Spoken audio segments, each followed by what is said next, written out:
Drugs, the most wanted yet the hidden poison. आज हम उन क्वेश्चंस को आंसर करेंगे जो जानना सब चाहते हैं लेकिन खुल के डिस्कस कोई नहीं करता। फॉर एग्जाम्पल, जब महादेव शिव कर सकते हैं तो हम क्यों नहीं? अल्कोहल, स्मोकिंग, शुगर बैन तो नहीं है, फिर कोकेन और गांजा क्यों? हमें ज्ञान देते हैं, फिर एडवांस कंट्रीज में ड्रग्स लीगल क्यों है? यार, एक्टर एक्ट्रेस भी तो करते हैं, उन्हें तो कुछ नहीं होता। और वैसे भी मेरे ड्रग लेने से दुनिया को क्या? लास्टली, इंडिया का ड्रग कैपिटल का नाम सुन के you guys will be shocked. So let's clear the smoke. Drugs वो पदार्थ है जो आपके सोचने, महसूस करने और आपके बिहेवियर तक को परमानेंटली चेंज कर देता है। जी हाँ, परमानेंटली। कैसे? Will explain letter. एक्चुअली हमारे ब्रेन में एक रिवॉर्ड सिस्टम होता है। जब हम खुश होते हैं ना, तो एक feel good hormone dopamine release होता है और मोटिवेट करता है हमें फिर से वो करने के लिए जिससे हम खुश होते हैं। अब ड्रग्स इस रिवॉर्ड सिस्टम को ही हाईजैक कर लेता है। Drugs induce dopamine release natural dopamine release से 10 गुना तक ज्यादा होता है। अब ये एक्सट्रीम हाई रिलीज की कोई और सोर्स से होना नामुमकिन है। More and more drug is never enough, क्योंकि ब्रेन का टॉलरेंस लेवल इंक्रीज हो जाता है by decreasing dopamine receptors. Dopamine receptors regulate करता है अमाउंट और timing of dopamine release from dopamine neurons. अब इन डोपामिन रिसेप्टर्स के रिडक्शन से इंसान को ड्रग्स की क्वांटिटी बढ़ानी पड़ती है टू गेट पिछले लेवल की हाई, और इसे ही कहा जाता है एडिक्शन। और इसी परमानेंट चेंज के वजह से एडिक्शन से बाहर निकले के साथ आपकी मेमोरी, जजमेंट करने की एबिलिटी भी चली जाती है। हेंस एडिक्शन छोड़ना एक टफेस्ट बैटल है, क्योंकि आपके ब्रेन के अंदर चेंजेस को ठीक करना पड़ता है। ड्रग्स आपके ब्रेन को बिजी रखता है और साथ में आपके शरीर पे भी हमला करता है, इन्फेक्शन, डिजीज और डेथ तक। क्या आपको पता है 19th सेंचुरी में ड्रग्स के साथ अल्कोहल भी इलीगल था। फिर यूएसए में लोगों ने मैसिव स्केल पे रिवॉल्ट कर दिया। अल्कोहल, स्मोकिंग, शुगर का इफेक्ट ड्रग्स से थोड़ा कम होता है, लेकिन हानिकारक वो भी है।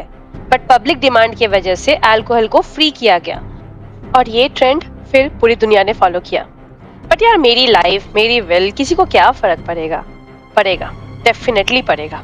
ड्रग एडिक्शन इतनी स्ट्रांग होती है ना कि एडिक्शन के लिए एडिक्ट्स कुछ भी करने को रेडी हो जाते हैं। थेफ्ट, ट्रैफिकिंग, वायलेंस, सब। और ये पब्लिक सर्विस जैसे पुलिस, जस्टिस सिस्टम पे स्ट्रेन डालते हैं। Increase in crime rates, hospitalization, child abuse, HIV cases, इन अनलिमिटेड अर्ज से होता है drug trafficking. Drug trafficking basically commercial exchange होता है of illegal drugs which involves production, distribution and smuggling of drugs. Mafias इससे recurring profit कमाते हैं। ये ड्रग ट्रैफिकिंग, ब्लैक मनी को रोकने के लिए कुछ एडवांस कंट्रीज ने ड्रग को कंट्रोल तरीके से लीगल कर रखा है। Countries such as Germany, Italy, Mexico etcetera. Well, drugs को लीगल करना, that is removing criminal actions on position of drugs for personal use, एक डिबेट की टॉपिक है।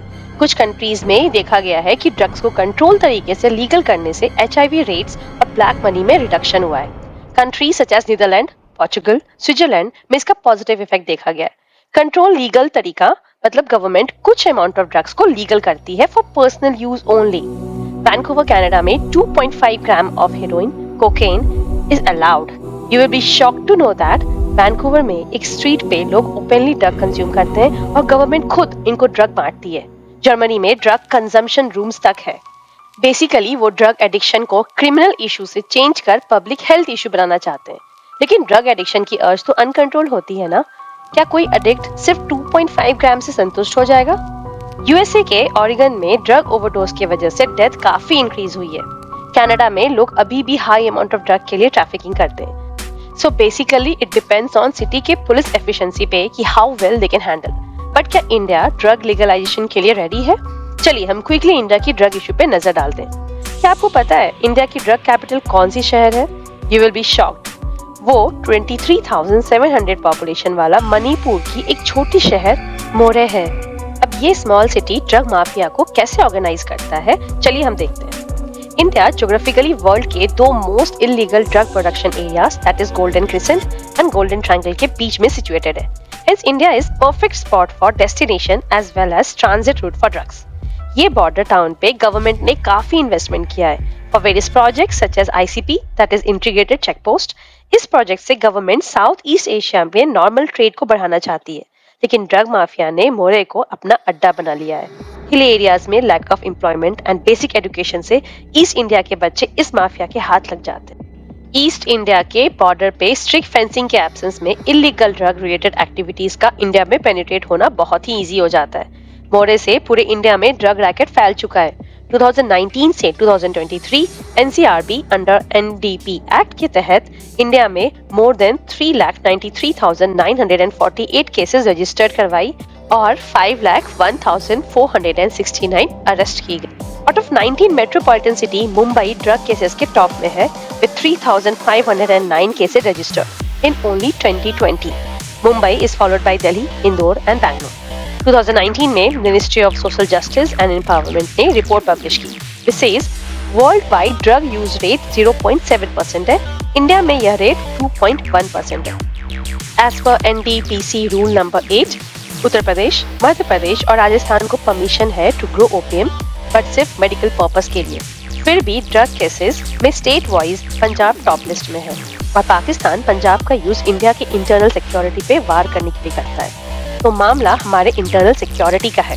ड्रग रैकेट से जनरेटेड मनी हमारे भारत के अगेंस्ट यूज किया जाता है। ड्रग ट्रेड रूट यूज किया जाता है to mobilise terrorist and weapon deep inside India. So basically huge population, lack of employment opportunities, border पे world's largest illegal drug producing countries, deep corruption and police, government और mafia की जुगलबंदी drugs के काले धुएं में इंडिया को चोक कर रही है। तो मैं आपसे पूछती हूँ, क्या इंडिया में ड्रग को लीगल कर देना चाहिए? ड्रग्स इंडिया को अंदर से दीमक की तरह खाए जा रहा है। मैंने पर्सनली सुना है कि जब देवों के देव Mahadev can get high on drugs, then हम इंसान क्यों नहीं? Allow me to answer this very quickly. As per Hindu law, नशा सनातन धर्म में परमिटेड नहीं है। ये बात सही है कि भांग, गांजा, चरस और हशीश का जिक्र हमारे हिंदू ट्रेडिशन में है। भांग का कनेक्शन महाशिवरात्रि, कुंभ मेला और होली से भी होता है। चलिए अब हम इसे भी क्लियर करते हैं। समुद्र मंथन में एक्सट्रीम टॉक्सिक पॉइजन हमारे समुद्र में रिलीज किया गया था। ये पॉइजन काफी गर्म था, हेंस पूरे जीव को संकट था। तब भगवान भोले ने वो सारे पॉइजन को ग्रहण किया, जिससे उनका गला नीला पड़ गया। इतना गर्म था कि जिससे भगवान शिव रेस्टलेस हो रहे थे। तभी चंद्रदेव ने खुद को भगवान शिव के जटा में स्थापित किया। शिव जी को कैलाश पर्वत की ठंड में भी ले जाया गया, कुछ काम नहीं आया। तब जाके उनको भांग दिया गया। मूविंग ऑन, भांग इज ठंडा इन होली। तो बात ऐसी है कि लॉर्ड शिवा डीप मेडिटेशन में जा चुके थे इन ग्रीफ ऑफ सती। उनके ध्यान को भंग करना मतलब प्रलय लाना है। इसलिए माँ पार्वती भगवान कामदेवा के पास गई। भगवान कामदेवा ने भांग से लेस एक तीर दी माँ पार्वती को, जिससे भगवान शिव को लगाते ही वो ध्यान छोड़ रियल वर्ल्ड में वापस आ गए और इसीलिए होली मनाई जाती है। भांग शिव जी की एक्सट्रीम पावर को रिप्रेजेंट करती है। शिव जी नशेड़ी नहीं थे। आज कुंभ मेला में भांग बांटा जाता है as a symbol of power.